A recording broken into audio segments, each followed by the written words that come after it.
नमस्कार, जनता टीवी पर special report लेकर मैं आपके साथ हाजिर हूं अमित शर्मा। चीन की हरकतों और साजिशों की फहरिस्त बहुत लंबी है। भारत को नीचा दिखाने और भारत की सीमाओं में घुसपैठ के लिए चीन ने न जाने कितने ही षड्यंत्र रचे हैं। लगभग 10,000 भारतीयों की जासूसी की खबर ने चीन के मंसूबों को एक बार फिर से नंगा कर दिया है। लेकिन 1949 में पीपुल्स रिपब्लिक ऑफ चाइना के गठन ने अब तक ड्रैगन ने जो हरकतें भारत के खिलाफ की हैं, उन तमाम हरकतों के इतिहास के पन्ने आज हम आपके सामने पलटने वाले हैं।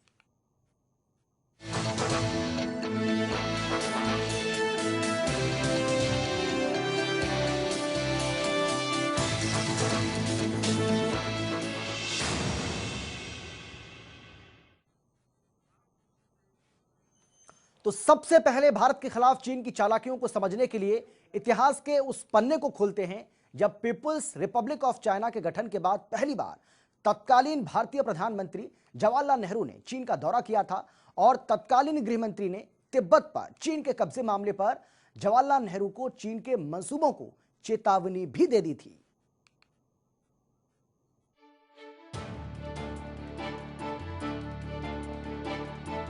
साल 1949 में माओ से तुंग ने पीआरसी यानी कि पीपल्स रिपब्लिक ऑफ चाइना का गठन किया। 1 अप्रैल 1950 को भारत ने इसे मान्यता दी और राजनयिक संबंध स्थापित किए। चीन को इस तरह तवज्जो देने वाला भारत पहला गैर कम्युनिस्ट देश था। 1954 में भारत ने तिब्बत को लेकर भी चीनी संप्रभुता को स्वीकार कर लिया, यानी कि भारत ने मान लिया कि तिब्बत चीन का ही हिस्सा है। इसी दौरान हिंदी चीनी भाई भाई का नारा भी लगा। जून 1954 से जनवरी 1957 के बीच चीन के पहले प्रधानमंत्री चाउ एन लाई 4 बार भारत के दौरे पर आए। अक्टूबर 1954 में नेहरू जी चीन के दौरे पर गए। नेहरू के चीनी दौरे को लेकर अमेरिकी अखबार न्यूयॉर्क टाइम्स ने लिखा था कि गैर कम्युनिस्ट देश के किसी प्रधानमंत्री का पीआरसी बनने के बाद ये पहला दौरा है। इस दौरे में नेहरू की मुलाकात न केवल प्रधानमंत्री से हुई बल्कि PRC People's Republic of China के प्रमुख माओ से भी हुई। दूसरी तरफ तिब्बत की हालात लगातार खराब हो रही थी और चीन का आक्रमण बढ़ता जा रहा था। 1950 में चीन ने तिब्बत पर हमला कर दिया और उसे अपने नियंत्रण में ले लिया। तिब्बत पर चीनी हमले ने पूरे इलाके की पॉलिटिक्स को बदल दिया। चीनी हमले से पहले तिब्बत की नजदीकी चीन से ज्यादा भारत की ओर थी। आखिरकार तिब्बत एक आजाद मुल्क नहीं रहा। स्वीडिश जर्नलिस्ट ब्रूटल लिटनेर ने अपनी किताब चाइना इंडिया वॉर में लिखा है, तब नेहरू सरकार में गृह मंत्री पटेल उन कुछ नेताओं में से एक थे जो तिब्बत में हुए इस बदलाव की अहमियत को समझते थे। पटेल ने नेहरू को दिसंबर 1950 में अपनी मौत से 1 महीने पहले नवंबर 1950 में एक पत्र लिखा था। इस पत्र में पटेल ने लिखा था, तिब्बत के चीन में मिलने के बाद वो हमारे दरवाजे तक पहुंच गया है। इसके नतीजे को हमें समझने की जरूरत है। पूरे इतिहास में उत्तर पूर्वी सीमा को लेकर हम शायद ही कभी परेशान हुए हैं। तिब्बत हमारा पड़ोसी था और उससे कभी कोई परेशानी नहीं हुई। पहले चीनी विभाजित थे, उनकी अपनी कई घरेलू समस्याएं थी और उन्होंने हमें कभी परेशान नहीं किया। लेकिन अब हालात बदल गए हैं।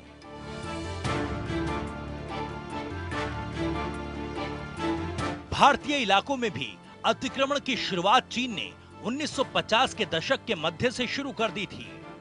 1957 में चीन ने अक्साई चीन के रास्ते पश्चिम में 189 किलोमीटर लंबी सड़क बनाई।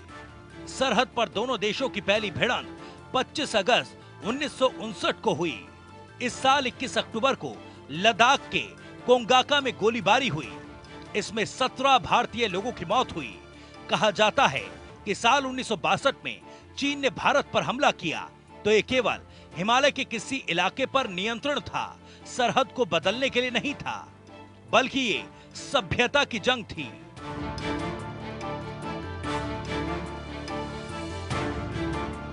दक्षिण पूर्वी एशिया की गहरी समझ रखने वाले इजरायली जानकार याकूब वाटर्स बर्जर ने अपनी किताब चाइना साउथ वेस्टर्न स्ट्रेटेजी में लिखा कि नेहरू चीन और भारत के सांस्कृतिक और ऐतिहासिक फर्क को समझने में नाकाम रहे थे। इसका नतीजा ये हुआ कि वो चीन के इरादों को समझ नहीं पाए। नेहरू को लगता था कि पूरी दुनिया भारत और चीन की सीमा को वैध रूप से स्वीकार करती है। अगर भारत समझौतों और संधियों को ही आगे कर दे तो चीन को आखिरकार स्वीकार करना पड़ेगा, क्योंकि भारत कानूनी रूप से सही है। कुछ राजनीतिक आलोचक कहते हैं कि भारतीय नेताओं में राजनीतिक दूरदर्शिता का अभाव दिखता रहा है। साल 1962 और उससे पहले जो गलतियां नेहरू ने की थी, उन गलतियों से पीएम मोदी ने कोई सबक नहीं लिया। 2 जून 2017 में मोदी ने रूस के सेंट पीटर्सबर्ग में इंटरनेशनल इकोनॉमिक फोरम के पैनल डिस्कशन में कहा था कि चीन और भारत में भले सीमा विवाद हो, लेकिन दोनों देशों के बीच सीमा पर पिछले 40 सालों से एक भी गोली नहीं चली। चीन ने प्रधानमंत्री मोदी के इस बयान का स्वागत किया था। अब वो फिर से इसे दोहराने की स्थिति में नहीं है। राहुल बेदी कहते हैं कि यही भारतीय नेताओं की दूरदर्शिता में कमी को दर्शाता है। चीन भारत की तरह अगले 5 साल में पड़ने वाले चुनाव के आधार पर नहीं, बल्कि अगले 50 साल की योजना और रणनीति पर काम करता है। नरसिम्हा सरकार के दौरान एलएसी का निर्धारण हुआ, लेकिन वो भी रेत पर खींची लकीर की तरह है। हमें तो पत्थर की लकीर खींचनी थी।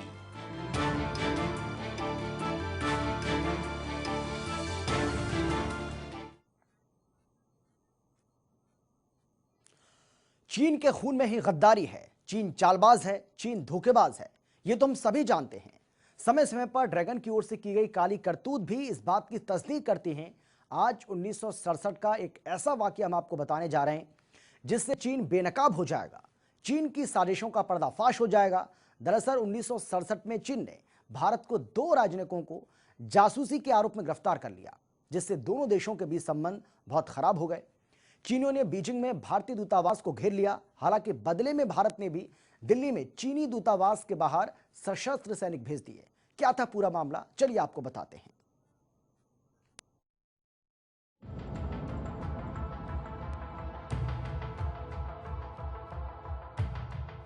चालबाज चीन ने भारत की पीठ में कई बार छुरा घोंपा है। भारत के खिलाफ कई मर्तबा साजिश रची है। हालांकि उसने इसमें मुंह की भी खाई। आज 1967 का एक ऐसा ही वाकया हम आपको बताते हैं जो चीन के दोगलेपन और उसके मंसूबों को बेपर्दा करने के लिए काफी है। बीजिंग में तैनात 1962 बैच के भारतीय विदेश सेवा के अफसर कृष्णन रघुनाथ के लिए 4 जून 1967 का दिन एक सामान्य दिन की तरह शुरू हुआ। दोपहर 1 बजे वो हाल ही में भारत से आए अपने साथी पी विजय के साथ अपनी कार में बैठे और स्लीपिंग बुद्धा के मंदिर देखने वेस्टर्न हिल्स की तरफ निकल पड़े। रास्ते में उन्हें एक पुराने मंदिर के खंडर दिखाई पड़े। उन्होंने अपनी कार रोकी और उस मंदिर की तस्वीरें लेने लगे। अभी वो कुछ और तस्वीरें लेने के लिए अपने कैमरे के लेंस में देख ही रहे थे कि उन्हें महसूस हुआ कि किसी ने उनके कंधे को थपथपाया है। सादे कपड़ों में एक शख्स ने उनसे पूछा कि आप एक संवेदनशील सैनिक इलाके में क्यों तस्वीरें खींच रहे हैं, जहां तस्वीरें लेना मना है। इससे पहले कि रघुनाथ समझ पाते कि माजरा क्या है, उन्हें चीनी सेना के सैनिकों ने घेर लिया। परेशान रघुनाथ ने उन्हें लाख समझाने की कोशिश की कि उनका इरादा जासूसी के लिए तस्वीरें खींचना नहीं था, वो तो सिर्फ मंदिर के अवशेषों की तस्वीरें ले रहे थे। लेकिन चीनियों पर उसका कोई असर नहीं पड़ा। शाम तक यह खबर आग की तरह हर जगह फैल गई कि चीन ने भारत के 2 राजनयिकों को जासूसी के आरोप में गिरफ्तार कर लिया। जेरोम एलन और हुंगदाह चियू ने अपनी किताब People's China and International Law में लिखा है कि चीनी सरकार ने रघुनाथ का कूटनीतिक दर्जा तुरंत खत्म कर दिया और विजय को अपना पद संभालने से पहले ही पर्सोना नॉन ग्राटा यानी अवांछित व्यक्ति घोषित कर दिया। 1 सप्ताह बाद 13 जून को बीजिंग के म्युनिसिपल पीपल्स हायर कोर्ट में 1500 लोगों के सामने इन दोनों भारतीय राजनयिकों पर जासूसी के आरोप में मुकदमा चलाया गया और उन्हें चीन में जासूसी करने का दोषी बताया। अदालत ने रघुनाथ को तुरंत चीन से निकल जाने का आदेश दिया, जबकि विजय को 3 दिन के अंदर चीन छोड़ने का हुक्म दिया। भारतीय अखबार हिंदू ने अपने लेख Indian diplomat humiliated at Peking airport में लिखा कि इन दोनों के बारे में अदालत का अलग अलग आदेश होने के बावजूद इन्हें अगली ही सुबह पीकिंग हवाई अड्डे पर लाया गया, जहां एक बड़ी भीड़ उनका अपमान करने के लिए खड़ी हुई थी। वहां मौजूद रेड गार्ड्स ने भारतीय राजनयिकों पर घूंसे बरसाए और लातों से मारा। जब भारतीय दूतावास के कुछ लोगों ने उनके चारों तरफ घेरा बनाने की कोशिश की तो उन पर भी हमला किया गया। रघुनाथ को रेड गार्ड्स के समूह के सामने से गुजारा गया, जिन्होंने न सिर्फ उनका अपमान किया बल्कि उन पर थूका भी। चीनी सैनिक विजय की गर्दन पर हाथ रखकर उन्हें वहां मौजूद संवाददाताओं के सामने से ले गए। इस धक्का मुक्की में विजय का जूता फटकर पीछे छूट गया और वो सिर्फ अपने मोजे में चलते देखे गए। ब्यूरो रिपोर्ट, जनता टीवी।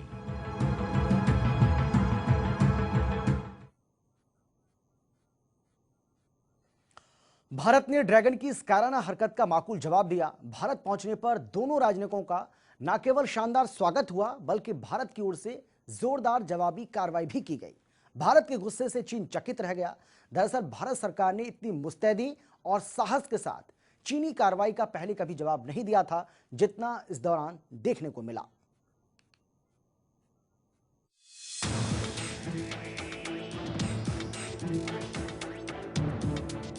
चालबाज चीन की कायरतापूर्ण कार्रवाई से भारत का गुस्सा 7वें आसमान पर पहुंच गया और भारत ने ड्रैगन को सबक सिखाने की ठान ली।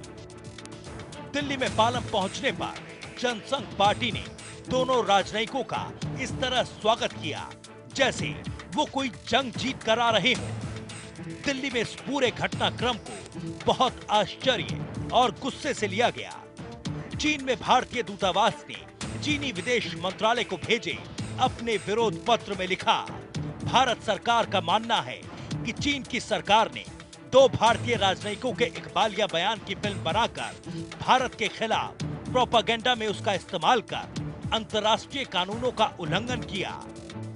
साथ ही इसका जवाब देते हुए भारत ने दिल्ली में चीन के दूतावास में प्रथम सचिव के पद पर काम कर रहे चीनी राजनयिक चेन लू ची पर जासूसी करने और अवांछित कार्यों में लिप्त रहने का आरोप लगाया।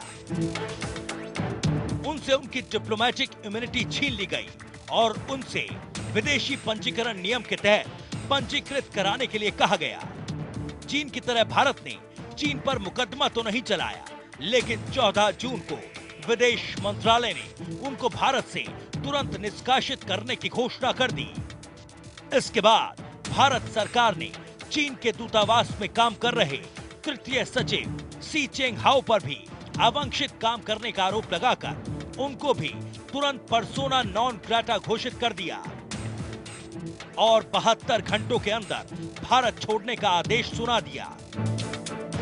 प्रबाल दास गुप्ता अपनी किताब वाटरशेड 1967 में लिखते हैं, भारत सरकार ने इतनी मुस्तैदी और साहस के साथ चीनी कार्रवाई का पहले कभी जवाब नहीं दिया था। चीनी राजनयिकों को बाहर निकालने के आदेश के अगले ही दिन दिल्ली में चीनी दूतावास के बाहर लोगों की भारी भीड़ जमा हो गई। विपक्षी दलों के भड़काने पर भीड़ चीनी दूतावास का गेट तोड़कर उसके अंदर दाखिल हो गई। उसने खिड़कियां तोड़ दी, गैरेज में आग लगा दी और चीनी झंडे को फाड़ दिया। उस दिन चीनी दूतावास के 7 कर्मचारियों को वेलिंगटन अस्पताल में, जिसे अब राम मनोहर लोहिया अस्पताल कहा जाता है, भर्ती करवाया गया। ब्यूरो रिपोर्ट, जनता टीवी।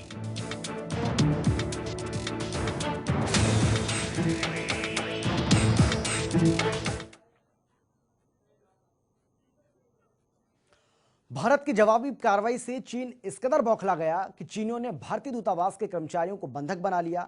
यहां तक कि दूतावास में दूध और जरूरी सामानों की सप्लाई रोक दी गई। बीजिंग में पश्चिमी देशों के राजनयिकों ने दूतावास में घिरे कर्मचारियों को खाना भिजवाने की कोशिश की, लेकिन वहां तैनात रेड गार्ड्स और पुलिस ने वो खाना दूतावास के अंदर नहीं पहुंचने दिया।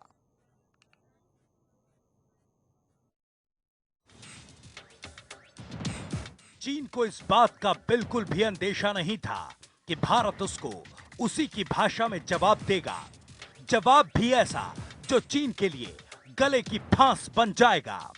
चीन की बौखलाहट का अंदाजा इसी से लगाया जा सकता है कि चीनी सरकार ने बीजिंग भारतीय शादे अफेयर्स राम साठे को नोटिस भेजकर कहा कि अब वो भारतीय दूतावास में काम करने वाले कर्मचारियों की सुरक्षा की कोई गारंटी नहीं दे सकते। जिसके बाद साठे के घर के बाहर चीनी लोगों की भीड़ जमा हो गई। उनके घर की खिड़कियों के शीशे तोड़ दिए गए। यही नहीं, उन्होंने बीजिंग में भारतीय दूतावास को भी चारों तरफ से घेर लिया और उसके अंदर मौजूद 63 पुरुषों, महिलाओं और बच्चों को बाहर नहीं निकलने दिया। दूतावास में दूध और जरूरी सामानों तक की सप्लाई रोक दी गई। जब चीनी भीड़ भारतीय दूतावास से नहीं हटी तो बीजिंग में पश्चिमी देशों के राजनयिकों ने दूतावास में घिरे कर्मचारियों को खाना भिजवाने की कोशिश की, लेकिन वहां तैनात रेड गार्ड्स और पुलिस ने वो खाना दूतावास के अंदर नहीं पहुंचने दिया। यही नहीं, भारतीय दूतावास में काम कर रहे चीनी कर्मचारियों को उनका काम करने से रोक दिया गया। उस वक्त नीति नियोजन समिति के प्रमुख और बाद में भारत के विदेश सचिव बने जगत मेहता ने अपनी किताब द ट्रस्ट ब्रिटेड में लिखा, मैंने चीन के मिशन प्रमुख को विदेश मंत्रालय तलब किया और उनसे कहा कि अगर चीन ने 24 घंटे के अंदर भारतीय दूतावास का घेराव नहीं तोड़ा तो हम भी उनके साथ वही व्यवहार करेंगे जो उन्होंने हमारे साथ किया। चीन को उम्मीद नहीं थी कि भारत भी उनके साथ उन्हीं की भाषा में बात करेगा। भारत ने चीनी दूतावास के बाहर सशस्त्र सैनिक भेज दिए। उन्हें निर्देश थे कि चीनी राजनयिकों को भवन से बाहर न निकलने दिया जाए। साथ ही दूतावास में काम कर रहे सभी भारतीय कर्मचारियों के चीनी दूतावास में घुसने पर भी पाबंदी लगा दी गई। भारत ने तय किया कि वो पीछे नहीं हटेगा, चाहे इसका मतलब दोनों देशों के दूतावास कर्मचारियों का बंधक बनना ही क्यों ना हो। ब्यूरो रिपोर्ट, जनता टीवी।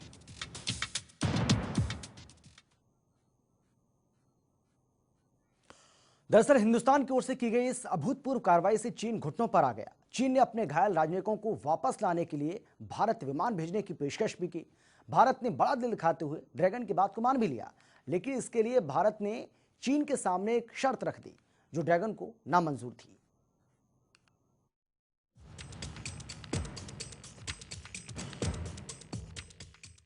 भारत की बदले की कार्रवाई ने ड्रैगन को घुटनों पर ला दिया। उसने मामले को ठंडा करने की कोशिश की तो भारत ने भी बड़ा दिल दिखाया। भारत ने उसकी बात को मान लिया। दरअसल चीन ने दूतावास पर हुए हमले में घायल अपने कर्मचारियों को लेने के लिए अपना विमान दिल्ली भेजने की पेशकश की।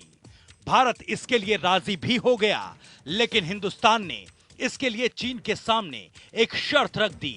शर्त यह थी कि चीन भी वहां फंसे भारतीय राजनयिकों और उनके परिवारों को भारत लाने के लिए अपने यहां भारतीय विमान उतारने के लिए राजी हो। मगर धोखेबाज चीन इसके लिए तैयार नहीं हुआ। चीन अपनी वायु सीमा में भारतीय विमान को घुसने देने के लिए तैयार नहीं था।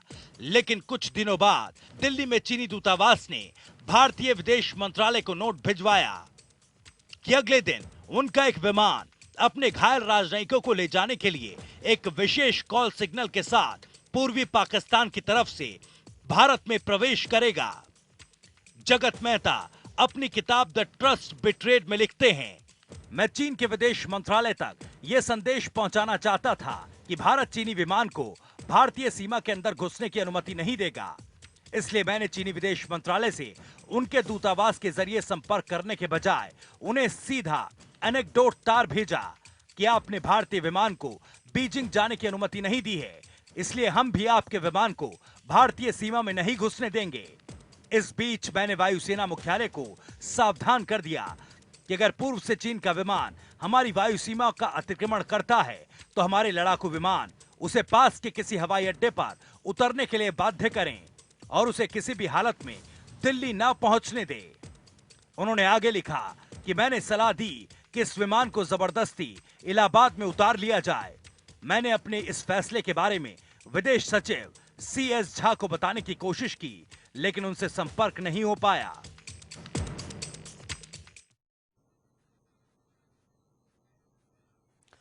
तो भारत के राजनयिकों के साथ चीन ने जैसा व्यवहार किया वैसे ही भारत ने चीनी राजनयिकों के साथ किया। जब अगले दिन चीन के राजनयिकों की दुर्गति की तस्वीरें अखबारों में छपी तो भारत ने क्योंकि बदला लिया, तो उन्हें देखकर और भारत की जवाबी कार्रवाई से न केवल सत्ता पक्ष ने, विपक्ष ने भी इसकी जमकर तारीफ की थी, क्योंकि भारत ने जैसे को तैसा वाली नीति अपनाई थी। हालांकि इस दौरान युद्ध के मुहाने पर खड़े दोनों देशों के बीच सैनिक संघर्ष जरूर टल गया था।